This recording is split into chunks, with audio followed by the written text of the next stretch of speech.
দীর্ঘ ২৫ বছর পর আবারও শীতের আমেজে পবিত্র রমজান মাস আসন্ন। এমনিতেই রমজান মানেই আমাদের জীবনে এক বিশেষ আবেগ, এক বিশেষ অনুভূতি।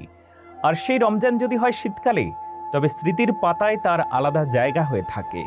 শীতের কনকনে ঠান্ডায় কম্বলের ভিতরে ভোরের সাহরি, ঠান্ডা হাওয়া কেটে মসজিদের আজান শুনে দৌড়ে নামাজে যাওয়া, আর সন্ধ্যায় ধোঁয়া ওঠা গরম গরম খাবারের গন্ধ, সব মিলিয়ে শীতকালীন রমজান অনেকটা ভিন্ন স্বাদ এনে দেয়। আজও চোখ বন্ধ করলে যেন সেই দৃশ্যগুলো ভেসে ওঠে। শীতকালের রমজান মানে ছিল সাহরির সময়ে কম্বলে বা ল্যাপের ভিতর থেকে বের হয়ে রান্নাঘরের গরম ভাতের গন্ধ পাওয়া। মা তখন গরম ভাত, ডাল, মাছের তরকারি আর ভর্তা দিয়ে সাহরি সাজাতেন।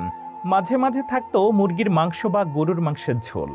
বাইরে তখনও হাড় কাঁপানো ঠান্ডা, কিন্তু ঘরের ভিতরে সবাই একসাথে বসে সাহরি খেতাম। বিশেষ করে গরম চায়ের পেয়ালা হাতে নিলে শরীর যেন আবারও উষ্ণ হয়ে যেত। যদিও কম্বল, কাঁথা, ল্যাপের ভিতর থেকে কাউকে ডেকে আনা সে এক ভীষণ যুদ্ধ ছিল। ফজরের নামাজ পড়তে বাইরে বের হলে কুয়াশার ভেতর পথ খুঁজে নেওয়ার আনন্দটাই ছিল অন্যরকম। মসজিদে গিয়ে দেখা যেত চারপাশের মানুষ একসাথে দাঁড়িয়ে নামাজ পড়ছে, আর মসজিদের ভেতরের গরম বাতাস যেন একটুখানি স্বস্তি এনে দিত। নামাজ শেষে মিষ্টি করে সবাইকে সালাম দেওয়া, কার কণ্ঠে ঠান্ডার কারণে কাঁপা স্বর, সবকিছু মিলিয়ে এখন মনে হলে হৃদয় ভরে যায়। দিনের বেলায় রোজা রাখা শীতে তুলনামূলক সহজ ছিল। গরমকালের মতো তৃষ্ণা পেত না, বারবার পানি খাওয়ার চিন্তাও মাথায় আসতো না। শীতকালে অনেকটা স্বস্তি নিয়ে কাজ করা যেত, আবার রোজার ক্লান্তিও তেমনটা অনুভূত হতো না। তবে ঠান্ডার কারণে বারবার কম্বল জড়িয়ে শুয়ে থাকতে ইচ্ছে করত, বিশেষ করে ছুটির দিনে। ইফতারের সময় শীতের রমজান আলাদা আনন্দ দিত। বিকেল গড়িয়ে এলে রান্নাঘর থেকে ভেসে আসত পেঁয়াজু, বেগুনি, আলুর চপের গন্ধ। চুলার আগুনে হাত গরম করতে করতে মা বা বোনেরা রান্না করতেন, আর আমরা আগ্রহ নিয়ে তাকিয়ে থাকতাম কখন টেবিল সাজানো হবে। শীতের সন্ধ্যায় গরম গরম খিচুড়ি আর ডালপুরি ইফতারের টেবিলে পেটেই মন ভরে যেত। মাঝে মাঝে থাকতো শীতের বিশেষ পিঠা, পাটিসাপটা, দুধ পুলি, ভাপা পিঠা। এগুলো যেন ইফতারের আনন্দকে আরো দ্বিগুণ করে দিত। তারাবির নামাজের স্মৃতি আজও জীবন্ত। শীতের রাতে মোটা জামা, সোয়েটার, মাথায় উলের টুপি পরে মসজিদে যাওয়া ছিল এক বিশেষ আনন্দ।